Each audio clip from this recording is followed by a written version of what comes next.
आप सभी का हार्दिक अभिनंदन है, स्वागत है आपका। और परमात्मा की कृपा आप पर बनी रहे, आपकी चित्तवृत्तियाँ यहीं पर टिकी रहे, इसी मंगल कामना के साथ आज के कार्यक्रम का शुभारंभ करते हैं। सबसे पहले मंगल गान।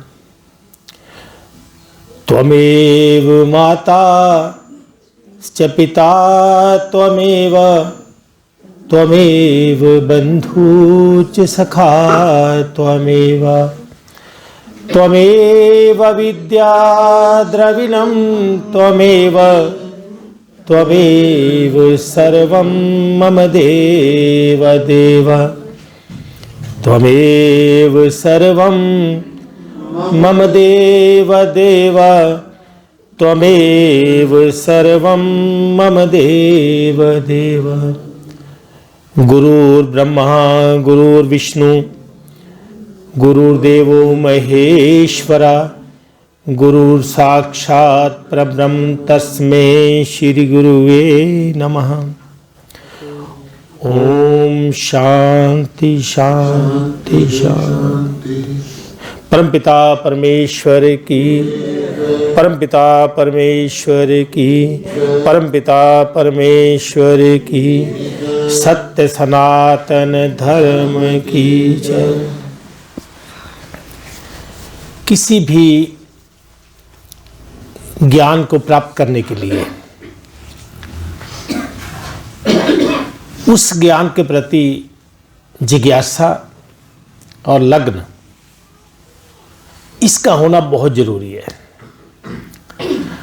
अगर जिज्ञासा नहीं है, लगन नहीं है, तो वो ज्ञान केवल शब्दों तक सीमित रह जाएगा, इससे आगे नहीं जाएगा। क्योंकि जब जानने की जिज्ञासा ही नहीं है, जानने की लगन ही नहीं है, तो केवल शब्द मिलेंगे, बस उसका अनुभव नहीं होगा। जैसे एक बच्चा क्लास में जाए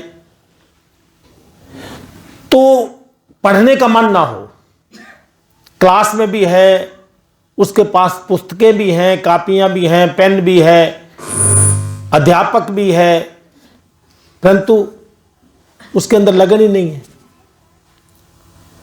वो बच्चा कभी पढ़ नहीं पाएगा।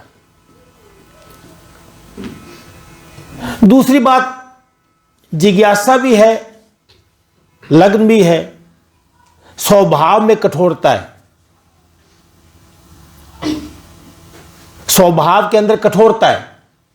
मानो बात को स्वीकार नहीं करना, नियम को तोड़ देना। कोई भी नियम जो स्कूल में, कॉलेज में बनाया गया, उसको ना मानने की कठोरता है उसमें। मुझे मानना ही नहीं है, मुझे अपनी जिद पे अड़े रहना है, तो वो भी थोड़ा शिक्षा से, विद्या से वंचित रह जाएगा। और फिर ये तो परम विद्या है, ये परम विद्या है। वेदों में आता है कि सा विद्या या विमुक्ते, विद्या वो जिससे मुक्ति मिल जाए। अगर विद्या मुक्ति देने में कामयाब नहीं हुई तो वो विद्या ही नहीं है। जिस कार्य विशेष के लिए यह मानव तन मिला, अब ऐसा नहीं है कि संसार में कुछ काम ऐसे थे जो हमारे बिना हो नहीं सकते थे। क्या ऐसा कोई काम है जो हमारे बिना हो नहीं सकता था? क्योंकि प्रकृति बनाने वाला, इसको चलाने वाला वो स्वयं ही तो है। हमें इस मशीन का मिलना, जिसे मानव तन बोलते हैं, ये एक ऐसी अनमोल और विचित्र विलक्षण मशीन है जिसके बारे में शायद 99.9 को ही पता नहीं है। इसमें ऐसा खास क्या है जिस मशीन के बारे में हमारे धर्म ग्रंथों में यह कह दिया गया कि इस तन को पाने के लिए देवता भी तरसते हैं। अब देखिए, धरती पर देवताओं की पूजा होती है।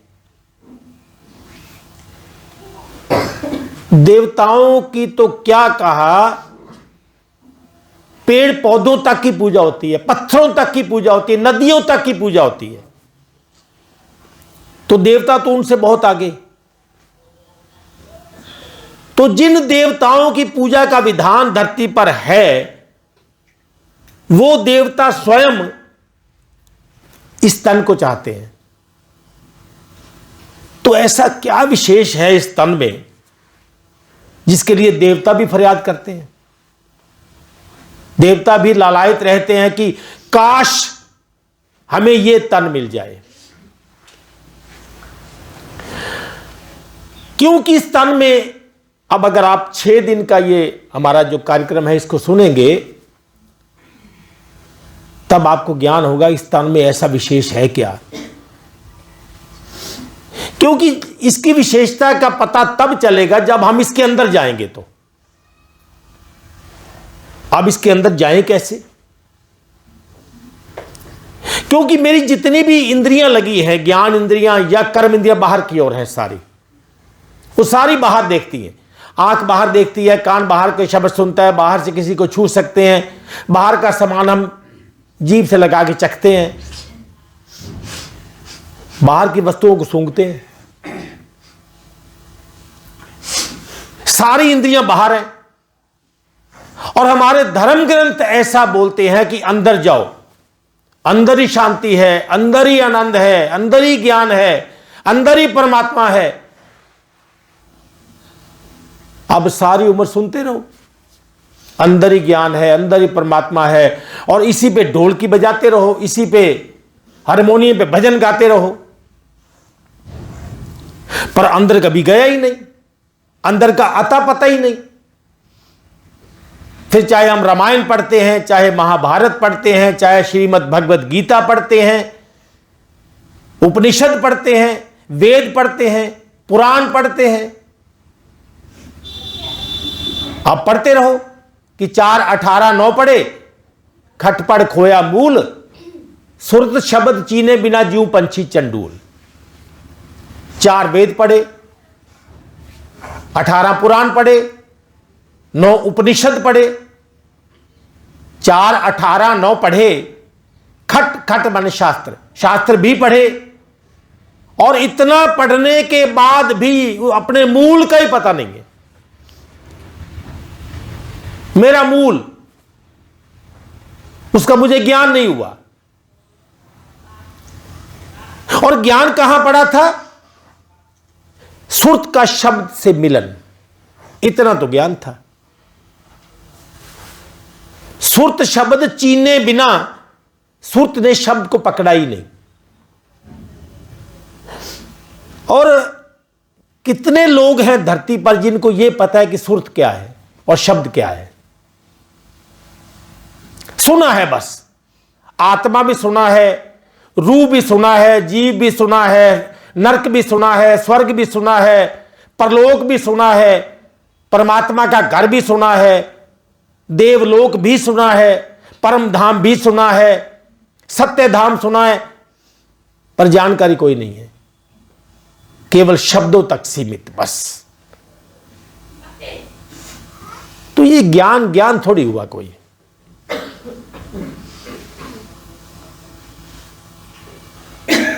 इसमें कोई संदेह नहीं है कि हमारे धर्म ग्रंथों में ज्ञान लिखा है, इसमें कोई संदेह नहीं है। पर वो पकड़ में तब आए जब उनको पढ़ने वाली आंख हो, तब। जब उनको पढ़ने वाली आंख ही मेरे पास नहीं है, तो फिर मुझे वो पकड़ में कैसे आएगा इसमें लिखा क्या है? तो जब तक पकड़ में नहीं आएगा तब तक भटकाव रहेगा, केवल भटकाव, कि कर्म ही धर्म है, कि धर्म ही कर्म है, अच्छे काम करना ही धर्म है, कि जोत अगरबत्ती जलाना धर्म है, कि मंदिर में जाना धर्म है, कि व्रत उपवास करना धर्म है, कि तीर्थों पे जाना धर्म है, अता पता नहीं चलता, कोई ज्ञान नहीं है। आपने ऐसे शब्द भी सुने होंगे, हम तो सभी को मानते हैं, सभी के जाते हैं, ये सभी तो है ही नहीं। जाना तो परमात्मा के घर है और वो मेरे अंदर। ऐसा भी सुना होगा, देखो जी परमात्मा एक है, रास्ते अनेक हैं। सुना होगा सबने, परमात्मा एक, रास्ते अनेक, इधर से जाओ, उधर से जाओ, उधर से जाओ, इधर से जाओ, एक ही बात है, पहुंचना तो परमात्मा तक ही है। सुना होगा, यह भी गलत है। रास्ते वहां तक जाते हैं जो एक स्थान पर हो। मान लो यहां से हमने चंडीगढ़ जाना है, तो चाहे आप वाया अबोहर निकल जाओ, वाया फिरोजपुर निकल जाओ, वाया मलोट निकल जाओ, क्योंकि जाना चंडीगढ़ है। चंडीगढ़ एक जगह पे है। जो स्थान, व्यक्ति, वस्तु एक स्थान पे टिका है, उसके रास्ते चारों तरफ से जा सकते हैं, परंतु परमात्मा तो सर्वव्यापक है। हम बोलते हैं ना परमात्मा कहां है, सब जगह। तो जो सब जगह है उसका रास्ता कहां है? मान लो परमात्मा सब जगह, माने यहां भी है, तो जो यहां है तो जाना कहां है? जाना माने उसको जानना। अगर वो मेरे अंदर है, अगर वो मेरे अंदर है, तो इसका मतलब अगर मैं यहां से उठ के गेट तक गया तो मेरे साथ गया, अगर मैं गेट से बाहर तक गया तो मेरे साथ गया, अगर मैं चंडीगढ़ गया तो मेरे साथ गया। वो भी अगर है ही अंदर। एक बात और, आपने एक शब्द और सुना होगा, ये मान्यताएं और धारणाओं की बात करता हूं। हमारी मान्यताओं में परमात्मा कैसा है, हमारी धारणाओं में परमात्मा कैसा है। सुना होगा, जब भी कोई परमात्मा की बात आती है तो एक शब्द हम अक्सर बोलते हैं, क्या? ऊपर वाला। बोलते हैं ना सारे, ऊपर वाला। ऊपर वाला जाने